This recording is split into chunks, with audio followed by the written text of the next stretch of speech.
Ladies and gentlemen, ibirori bya Trace Award biheruka kubera muri Zanzibar byongeye kwerekana ko mu by'ukuri hakiri akazi gakomeye cyane, kuko abahanzi benshi basigaye bataka. Abe muri Tanzania baratatse, mu Rwanda nabo nuko nguko, ndetse no mu Burundi nuko nguko abahanzi barataka. Ni ibihembo rero byatangiwe Zanzibar,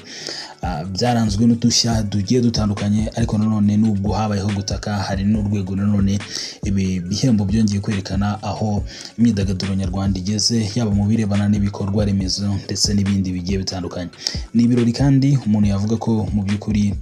byari byitabiriwe n'abastari bagiye batandukanye. Turaza rero kubarebaho, tugaruke gato ese n'iki cyatumye abantu bataka mu buryo bumwe cyangwa ubundi, noneho tuze kandi kugaruka ku kirebana n'ibitaramo biteganijwe muri iyi minsi cyangwa se binugwanugwa, aho mu by'ukuri abantu banuga igitaramo gikomeje kuvugwaho mu karere, igitaramo cya Burna Boy, ariko nanone igitaramo cya Chris Brown nacyo kikaba kinugwanugwa, ndetse n'ibintu binajyanirana no kuba u Rwanda rwazakira ibitaramo bigiye bitandukanye. Hari icyo kandi Tour du Rwanda yongeye kwerekana ku birebana n'umuziki nyarwanda, ibyo nabyo turaza kubigarukaho. Ndetse uyu muhanzi witwa Dizzy Dollar akomeje kugira gute, akomeje kwigarurira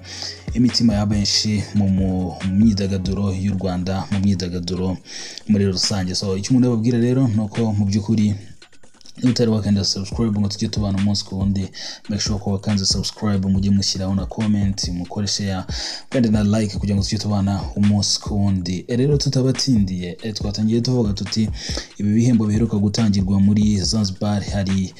umukoro byasize, hari gutaka byasize ku bahanzi bagiye batandukanye. Ikintu cya mbere, umuntu ahereye hano mu Rwanda, abahanzi bongeye kugira gute, kugaragara hariya bagiye batandukanye, ariko noneho by'umwihariko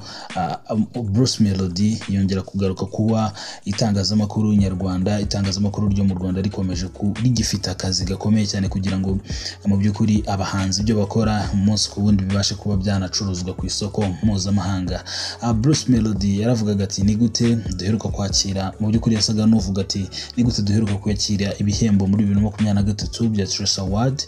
ariko ibi bihembo byatangiwe muri Tanzania ejo bundi, tukaba dufitemo birumvikana na nomination imwe, tukaba dufitemo performance imwe, mu gihe Tanzania birumvikana nk'iyari yakiriye, yari ifitemo performance nyinshi, ariko nanone hari n'abahanzi bagiye turuka hirya no hino za Nigeria na hehe, ugasanga Nigeria iradomina, ugasanga n'ubundi RDC iradomina. Rero akibaza ati se mu by'ukuri ati icyo nasaba cyangwa se icyo mbona cyagakwiriye gukorwa nuko itangazamakuru ryo mu Rwanda ryagakwiye kurushaho kuba irinyamwuga, kandi rikarushaho gukora ibintu bijyana rwa ruganda rwacu rw'imyidagaduro mu ruhando mpuzamahanga. Aho ngaho aravuga ku birebana urumva n'ururimi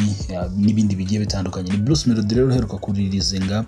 album yashyize hanze, yishimiwe n'abantu benshi. Ni album yavuye mu ndirimbo zigera muri hafi 200, akuramo 20 na zingahe, bakuramo 10 na zingahe zo gushyira hanze. Ni album yakiriwe neza, album imbega abantu bavuze bati iyi album iri muri album ziri kuri standard, umuntu yavuga ko iri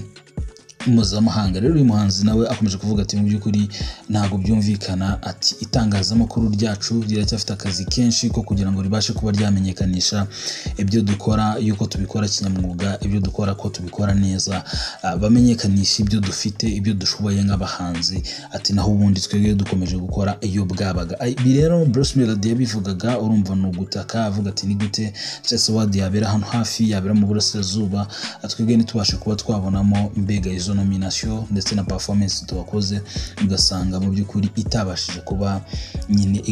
igenda igere kure cyane nkuko mu bindi bihugu biba biri kugenda bigenda. Siwe rero umuhanzi wenyine umuntu yavuga ko arimo gutaka cyangwa se yagaragaje gutaka gukomeye cyane, harimo na Sat B ni umuhanzi w'umurundi, uri mu bahanzi nabo bamaze igihe kirekire bakora iyo bwabaga, bakoranye indirimbo n'abantu bagiye batandukanye, mu indirimbo yakoranye na Meddy yakiriwe neza. Ni indirimbo umuntu yavuga ko muri kariyeri ya Sat B ari indirimbo rwose yabashije kuba igera kure kurushaho. umuhanzi rero agaragaza ko mu by'ukuri umuziki w'u Burundi ugifite akazi kenshi. Ati ni gute muri Trace Award mu by'ukuri abarundi tutabashije kuba recognized, tutabashije kuboneka, noneho no kwatendinga byari ikibazo. Nta murundi umuntu yapfa kuvuga ko yenda yabonye muri Tanzania. Noneho ibindi akavuga ati mu by'ukuri turacyafite ikibazo, dufite ikibazo cy'uko mu by'ukuri abarundi barabasha kumva ibyo turirimba mu Kirundi, atari ko noneho twamara kumva ibyo turirimba mu Kirundi twagira n'indirimbo tuba dukoze mu rurimi rw'amahanga bikagorana kugira ngo ibashe kuba yagera kure, kuko bikigoye mu by'ukuri promotion ikorwa n'uwifite mu karere ndetse no muri Afrika muri rusange. Kugira ngo ubashe gukora promotion y'ibihangano byawe ni ibintu bisaba budget nini, ni ibintu bisaba umwanya, ni ibintu bisaba imbaraga. Twagiye tubona ba Bruce Melody bakora album, ariko mu nyuma ukabona yagiye nko kwamamaza Nigeria, ukabona hari ahantu bashyize ama billboard, bamusize kuri billboard ku mihanda,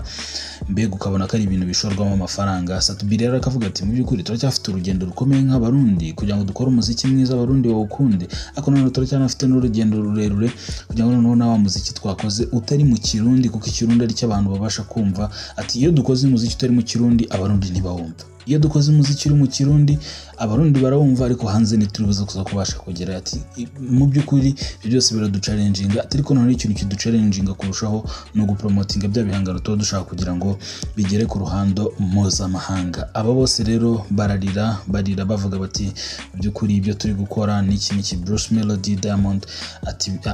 Bruce Melody Satubi, atari ko mu by'ukuri ntago birimo kubasha kuba byaba recognized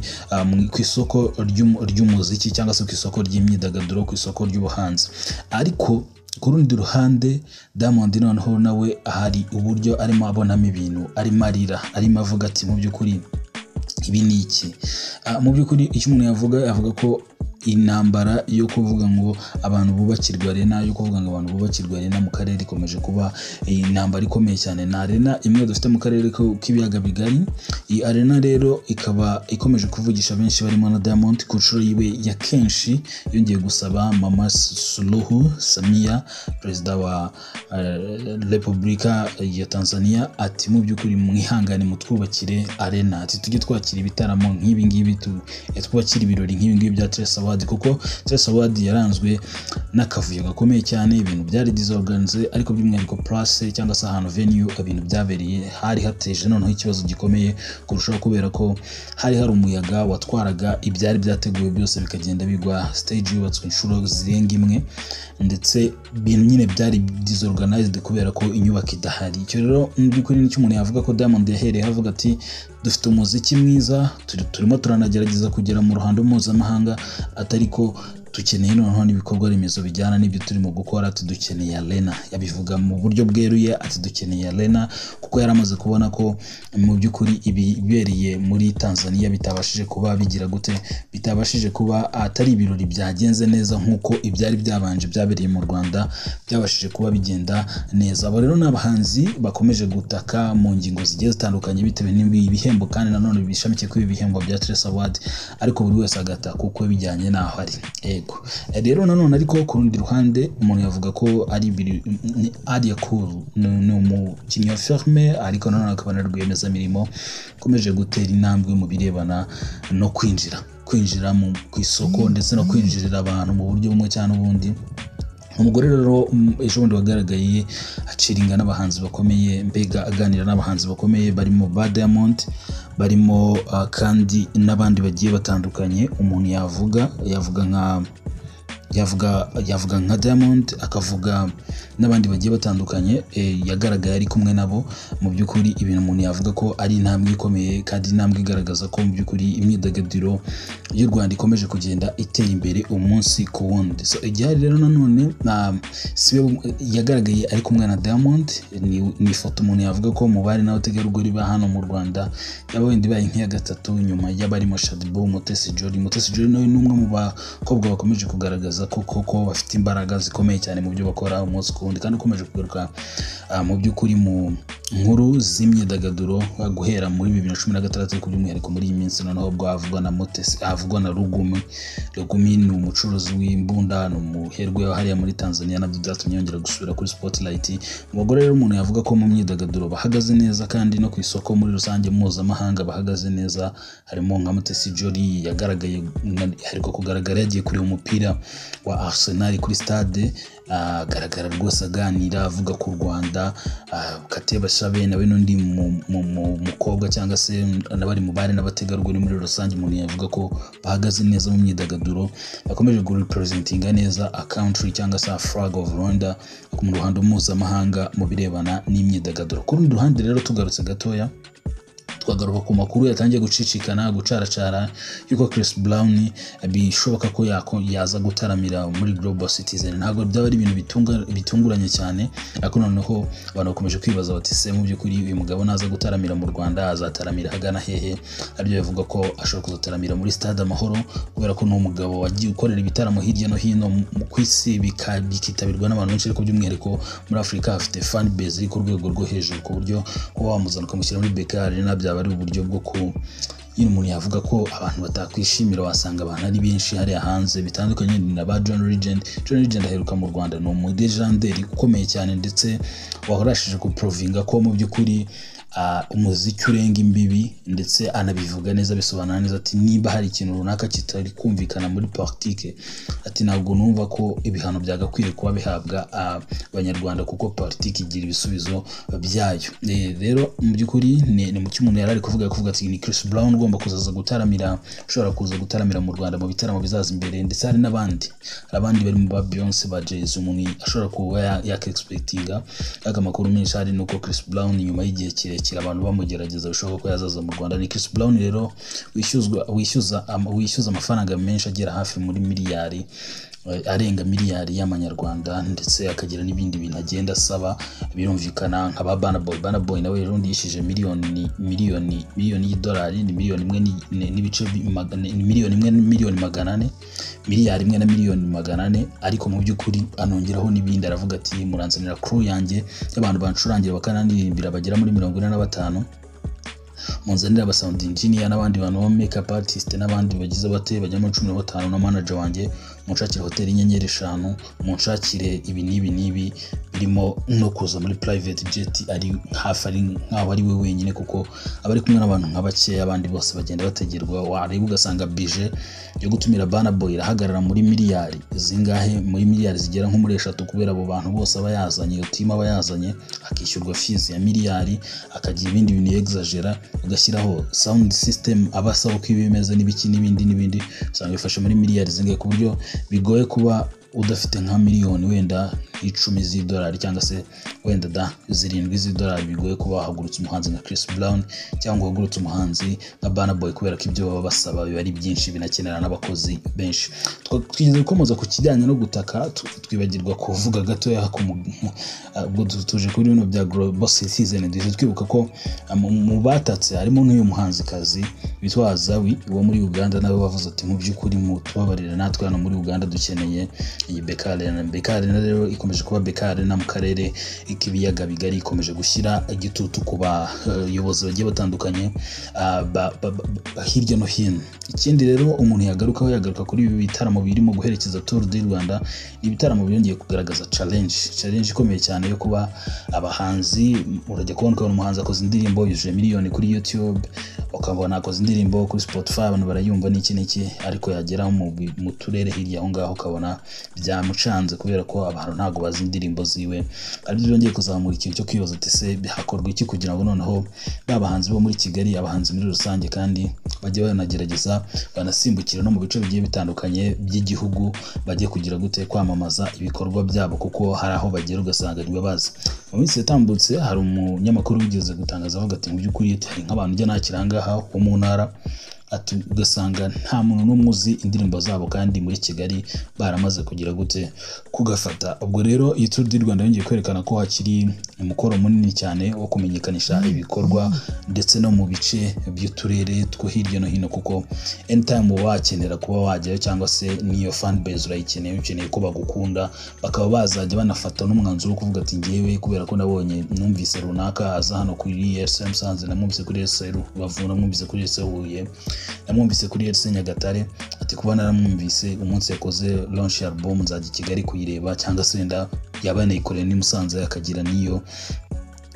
motif yo kuvuga ati ngiye ngomba kuzaza kureba iki gitaramo. Rero akazi karacyari kenshi, ni ukuvuga ngo abahanzi baracyafite n'akazi kenshi kuri iyi ngingo, kuko usanga kenshi bitewe n'uko abantu bibwira yuko gucururiza mu buryo bwa online birakunda nibyo, ariko bifite fan base nayo kuko ugereranyije abantu bakurikirana ibintu by'imiziki n'iki mu buryo bwa online cyangwa se mu buryo bw'ikoranabuhanga mu Rwanda baracyari bakeya. Ikindi kintu rero umuntu yasa nk'ugira nta kantu gakomeje gutrendinga, abantu bakomeje usanga bagarukaho bavuga bati ariko The Ben ashobora kuba akunda kunigana.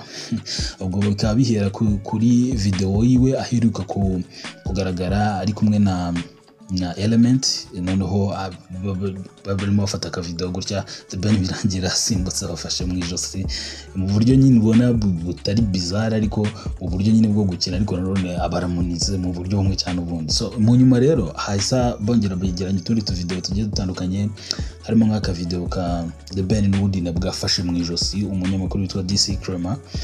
asa nk'umunizamo gakeya mu buryo nk'ubwo buryo, noneho banerekana n'akandi ari kumwe na Dumba, bakavuga bati ariko The Ben ashobora kuba nawe akunda kugira gute kunigana. The Ben rero nawe uheruka gushyira hanze album, ariko mu by'ukuri abantu hari igitaramo yari yateguje ngo cyihariye cyo kumurika iyo album, ayimurikira abandi bantu hari muri Convention Center, ntabwo cyabashije kuba kiba, abantu bakomeza kubimwishyuza, ariko amakuru yagiye hanze nuko uyu mugabo ngo afite schedule iri tight ku buryo y'ibitaramo hirya no hino ku isi, mu Burayi cyane ndetse na Canada, ku buryo bigoranye kuba yazakora iki gitaramo ngo kibashe kugira gute kibashe kuba cyakunda. Ubwo no kuzategereza mu kindi gihe. The Ben kandi mu bihe bya vuba cyangwa se in time ushobora kuba yaba arimo ashima Imana nyuma yo kugira gute yo kwibaruka we na Uwicyeza Pamela, bamaze umwaka urenga basezeranye kubana ndetse n'imyaka igera hafi muri 6 bamenyanye, batangiye kugira gute gukundana. So rero icyo umuntu yavuga ati twari duvuze turika tubagezeho aya makuru, amashe kuba mumenya ubundi ibintu birebana n'imyidagaduro bigeze hehe, tubabwira yuko mu by'ukuri muri iyi minsi abantu bakomeje kandi nanone kuba bishimira imyitwarire cyangwa se uburyo umuziki uyu mwana witwa Diaz Dollar ukomeje kugira gute kugenda uzamuka. So ni umwe rero mu bahanzi bafite umwihariko mu buryo bakoramo ibintu byabo, mu buryo bandikamo, uburyo baririmbamo, uburyo bambara, bituma abantu benshi batangiye kugenda bamwerekezaho amaso. So rero reka tubashimire kandi dukomeza kubifuriza ibihe byiza, tunabifuriza kuzagira ukwezi kumeze neza kwa Werurwe, ukwezi kwakabaye undi kubamo igitaramo gikomeye cyane cya Thames, ariko Thames bamaze gutera intambwe itarishimiwe n'abanyarwanda, avuga ko mu Rwanda atari umutekano kandi mu by'ukuri umutekano hari, ndetse John Legend aza kumuprovinga mu buryo buri long, aza mu Rwanda akora igitaramo kandi kimeze neza, bigaragara ko inuza yari afite niba hatari uwageze ndicyo amuhereza cyangwa ngo binyure ku ruhande bijyane mu buryo buri politike,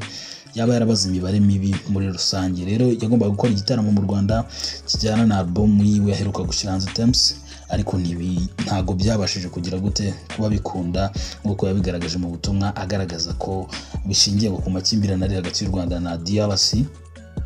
ariko mu by'ukuri nanone wabisesengura neza ugasanga wenda hari nk'ababa baramugiye mu matwi yaba za UK,